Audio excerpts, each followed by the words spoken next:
ko something. Ano yung something na yun? Something that gives me hope. Alam niyo mga kapatid, when you feel distracted by different challenges of life and tough times, magtutuloy-tuloy ang buhay mo kapag may pangahawakan kang pag-asa.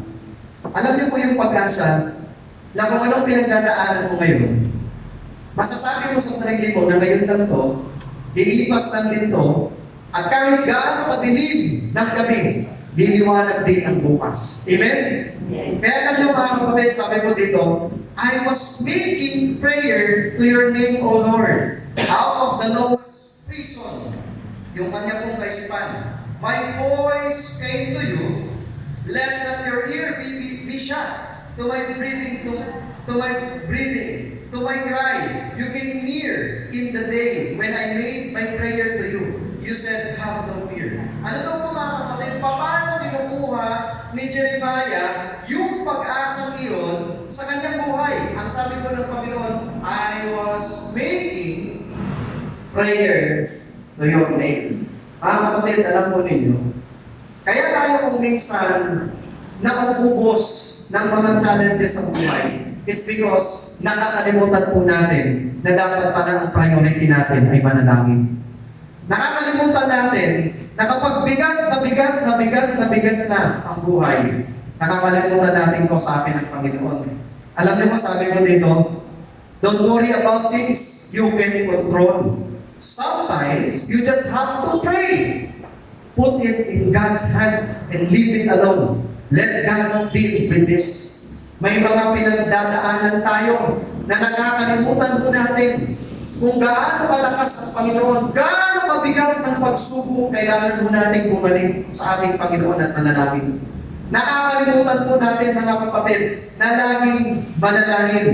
Ang sabi po mga kapatid ni Mrs. White, personal prayer is essential. It is part of revival. It is actually our way to communicate to God. Kaya po sabi sa Philippians 4:6, don't worry about anything. Kung ano yung na-experience mo ngayon, don't worry kung ano yung mga challenges na pinagdadaanan mo ngayon, kung ano yung pagkakamaling nagawa mo, kung ano yung mga hirap na dinadanas mo ngayong 2024, kailangan mong iwan yan sa kamay ng ating Panginoon. Ang sabi doon, but pray for everything with thankful hearts, offer up your prayers and request to God.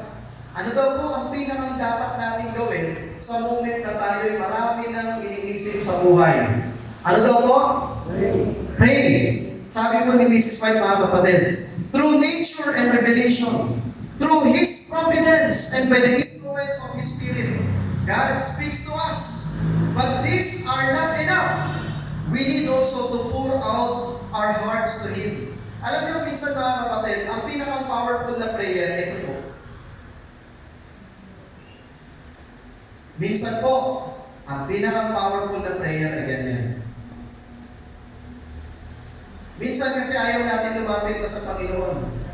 Kasi parang, Lord, makasalanan naman ako eh. Lord, marami naman akong nagawang pagkakamali. Minsan, Lord, lalapit na naman ako, ang kapal naman ng mukha ko. Alam niyo mga kapatid, ang pananalangin ho, hindi ho kinakailangan ng mga formal words. Hindi ho kinakailangan ng mga formal na pananalita. Ang kailangan ho ng Panginoon sa pananalangin mga kapatid, yung sincere heart natin. Na kung minsan yan po'y nakakalimutan natin. Na kung minsan mga kapatid, nababaliwala natin. Na kapag meron tayong mga pinagdadaanan sa buhay, nagiging anxious na tayo, may depressions na tayo, may anxiety na tayo, which is, meron pala tayong isang privilege. At yun yung privilege na kailangan natin ibigay lahat pala sa ating Panginoon. Ang sabi dito, prayer is a necessity. Pag sinabing necessity, kailangan na kailangan. For it is the life of the soul. Family prayer, public prayer, have their place. But it is secret communion with God that sustains the soul life. Ibig sabihin po mga kapatid, it's okay na dito sa church, nagkakaroon tayo ng prayer. Dito sa church, nakikita ng mga tao nagkakaroon tayo ng prayer. But the most important prayer mga kapatid is the prayer which is secret. Yung mga prayers na hindi na ako nakikita ng iba. Alam niyo po mga kapatid, kung minsan nagkatanong sa akin, Brother Bryce, yung prayer ba kinakailangan nakaluhod? Alam niyo mga kapatid, ang private prayer ko lagi sa Panginoon. Minsan po nakaluhod ako, pero minsan nakaupo lang ako. Bakit? Ini-imagine ko mga kapatid, katabi ko yung Panginoon. Kasi yun po yung nakakalimutan natin. Ang prayer is all about connection.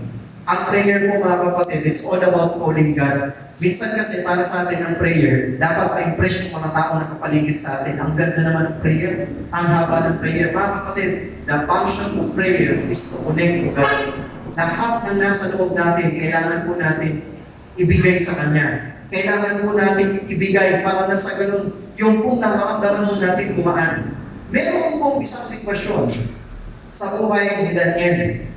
Ang kapangyarihan po ng prayer ay nag-manifest sa kanya. Meron pong panaginip itong si King Nebuchadnezzar ng Babylon. And during that time, alam po natin mga kapatid na ang kanyang panaginip ay meron pong head of gold, meron pong chest and arms na silver, may waist, tapos down to knees were bronze. At yung ankles po was iron and feet was iron and clay. No, yan po yung itsura ng panaginip po ni King Nebuchadnezzar. At pagkatapos po niya mga kapatid, ay meron pong stone na bumagsak po, no? Mula po sa mountain, mula po sa langit. At ito pong stone na ito, bumagsak po dun sa statue, at yung statue na ito ay na-shattered. Nawasak po lahat durug-durug. Ngayon, ang nangyari mga kapatid, pinatawag ni King Nebuchadnezzar yung mga counselors, advisors, magicians, and wise men, and said, I am disturbed by a dream that I don't understand, and I want you to explain it. Sabi po niya dun sa kanyang mga counselors, advisors, magicians, and wise men. Ngayon, ang sabi po ng mga wise men and magicians, they answered in Aramaic, Your Majesty, we hope you live forever. We are your servants. Please tell us your dream. Maaaring sabihin mo sa amin yung panaginip mo, and we will explain what it means. Question mga kapatid, tama po ba yung tanong ng mga magicians kay King Nebuchadnezzar? Tama po ba? Tama, di ba ho? Kasi halimbawa kung meron kang kaibigan, ano sabihin ng kaibigan mo? Meron akong panaginip. Ano sasabihin mo? Ano yung panaginip mo? Tama? Para kahit pa paano, ma-explain ko. Di ba? Ngayon, ito na mga kapatid, tingnan po ninyo. But the king replied, No, I have made up my mind. If you don't tell me both the dream and its meaning. Ang sabi ni King Nebuchadnezzar, hindi nyo lang kailangan alamin kung anong meaning, kundi alamin ninyo kung anong panaginip ko. Kakaiba ito. Diba?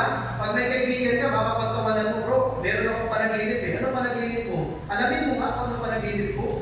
Mga kapatid, gano'n ang sitwasyon ni King Nebuchadnezzar. Pero ang problema, wala akong makaalam ng panaginip ni Nebuchadnezzar. That is why sabi dito, you will be chopped to pieces and your houses will be turned down. Papatayin kayong lahat pag hindi nyo nasabi kung ano ang panaginip ko at ang meaning ng aking panaginip. Sa writings ni Ellen White, sabi dito, the Lord in His presence had a wise purpose in view in giving Nebuchadnezzar this dream and causing him to forget the particulars. Yun naman pala, nakalimutan talaga, intended ng Panginoon na makalimutan ni King Nebuchadnezzar kung ano yung kanyang panaginip, but retain the fearful impression na nakakatakot yung impression na ito to the point na nababagawag itong si King Nebuchadnezzar. Sabi dito, made upon his mind, the Lord desired to expose the pretensions of the wise of Babylon. Para nga naman, walang interpretation magawa yung mga wise men ng Babylon. But the problema, mga kapatid, itong problema, since there was a death decree, at ang wise men, mga kapatid, ay category kung saan kabilang si Daniel at yung kanyang mga kaibigan, yung decree na to na in-issued, kasama po sila Daniel.